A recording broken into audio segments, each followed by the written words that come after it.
नमस्कार। सीमा कौशिक की कक्षा में आपका स्वागत है। आज की हिंदी कक्षा में हम पढ़ेंगे कक्षा 7वीं की पूरक पाठ्य पुस्तक बाल महाभारत कथा से अध्याय मायावी सरोवर।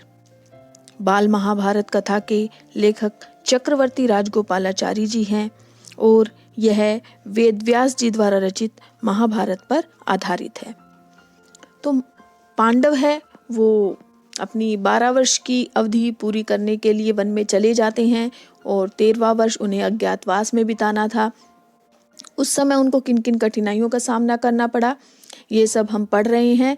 तो मायावी सरोवर में भी हम पढ़ेंगे कि किस प्रकार सरोवर में अपनी प्यास बुझाने के लिए पांडव एक एक करके जाते हैं और वहाँ पर पानी पीकर वहाँ पर वो मूर्छित हो जाते हैं।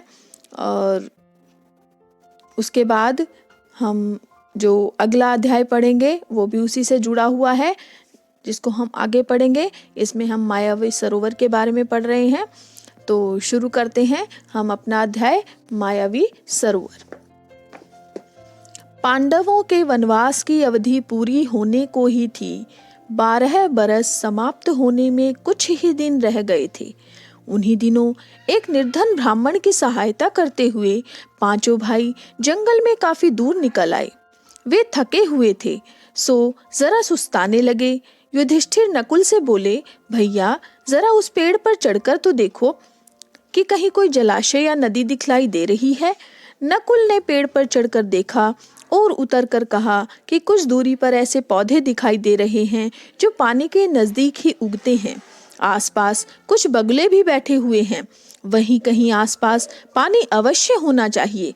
युधिष्ठिर ने कहा कि जाकर देखो और पानी मिले तो ले आओ। यह सुनकर नकुल तुरंत पानी लाने चल पड़ा। कुछ दूर चलने पर अनुमान के अनुसार नकुल को एक जलाशय मिला। उसने सोचा कि पहले तो मैं अपनी प्यास बुझा लूं और फिर तरकश में पानी भरकर भाइयों के लिए ले जाऊंगा। तरकश होता है जो तीर होते हैं, तीर जिस कवर के अंदर डाले जाते हैं, जो पीठ पर धनुर्धर लगाते हैं, जिसके अंदर तीर डले हुए होते हैं, उसको तरकश बोलते हैं। तो तरकश में पानी भरकर भाइयों के लिए ले जाऊंगा सोचता है। यह सोचकर उसने दोनों हाथों की अंजलि में पानी भर लिया और पीना ही चाहता था कि इतने में आवाज आई, माद्री के पुत्र दुस्साहस न करो, यह जलाशय मेरे अधीन है। पहले मेरे प्रश्नों का उत्तर दो, फिर पानी पियो। पर उसे प्यास इतनी तेज लगी थी कि उस वाणी की परवाह न करके उसने अंजलि से पानी पी लिया। अंजलि यानी कि अपनी दोनों हाथों की अंजलि बनाकर एक बर्तन की तरह एक हथेलियों से बनाकर पानी पी लिया। पानी पीकर किनारे पर चढ़ते ही उसे कुछ चक्कर सा आया और वह गिर पड़ा। बड़ी देर तक नकुल के न लौटने पर युधिष्ठिर चिंतित हो गए और उन्होंने सहदेव को भेजा। सहदेव जलाशय के नजदीक पहुंचा तो नकुल को जमीन पर पड़ा हुआ देखा, पर उसे भी प्यास इतनी तेज लगी थी कि वह कुछ ज्यादा सोच न सका। वह पानी पीने को ही था कि पहले जैसी वाणी उसे भी सुनाई दी। उसने वाणी की चेतावनी पर ध्यान न देते हुए पानी पी लिया और किनारे पर चढ़ते चढ़ते वह अचेत होकर नकुल के पास ही गिर पड़ा। जब सहदेव भी बहुत देर तक नहीं लौटा तो युधिष्ठिर घबराकर अर्जुन से बोले, जाकर देखो तो उनके साथ कोई दुर्घटना तो नहीं हो गई। अर्जुन बड़ी तेजी से चला। तालाब के किनारे पर दोनों भाइयों को उसने मृत पड़े हुए देखा तो वह चौंक उठा। वह नहीं समझ पाया कि इनकी मृत्यु का क्या कारण है। यह सोचते हुए अर्जुन भी पानी पीने के लिए जलाशय में उतरा कि तभी उसे भी वही वाणी सुनाई दी, अर्जुन मेरे प्रश्नों का उत्तर देने के बाद ही प्यास बुझा सकते हो। यह तालाब मेरा है, मेरी बात नहीं मानोगे तो तुम्हारी भी वही गति होगी जो तुम्हारे दो भाइयों की हुई है। अर्जुन यह सुनकर गुस्से से भर गया। उसने बाण छोड़ने शुरू कर दिए। जिधर से आवाज सुनाई दी थी उसी ओर निशाना लगाकर वह तीर चलाता रहा, किंतु उन बाणों का कोई असर नहीं हुआ। अपने बाणों को बेकार होते देखकर अर्जुन के क्रोध की सीमा न रही। उसने सोचा, पहले अपनी प्यास तो बुझा लूं, फिर लड़ लिया जाएगा। यह सोचकर अर्जुन ने जलाशय में उतरकर पानी पी लिया और किनारे आते आते चारों खाने चित्त होकर गिर पड़ा। उधर बाट जोहते जोहते युधिष्ठिर बड़े व्याकुल हो उठे।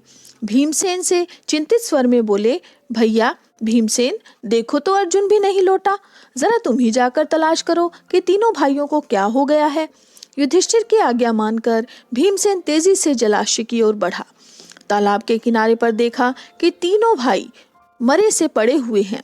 सोचा यह किसी यक्ष की करतूत मालूम होती है, जरा पानी पी लूं फिर देखता हूँ। यह सोचकर भीमसेन तालाब में उतरना ही चाहता था कि फिर वही आवाज आई, मुझे रोकने वाला तू कौन है? कहता हुआ भीमसेन बेधड़क तालाब में उतर गया और पानी भी पी लिया। पानी पीते ही अपने भाइयों की तरह वह भी ढेर हो गया।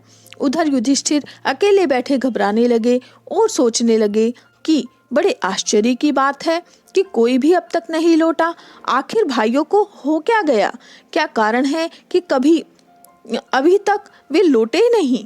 जल की खोज में वे जंगल में इधर उधर भटक तो नहीं गए? मैं ही चलकर देखूं कि क्या बात है। तो आपने देखा किस प्रकार से एक एक करके सभी भाई बिना सोचे समझे उस मायावी आवाज की तरफ ध्यान न देकर अपनी प्यास बुझाते हैं और एक एक करके वहीं पर सभी ढेर हो जाते हैं, यानी कि वो बिल्कुल बेहोश मूर्छित हो जाते हैं और युधिष्ठिर फिर उनको ढूंढने के लिए जाते हैं। तो आपको ये अच्छी प्रकार से अध्याय समझ आ गया होगा। धन्यवाद।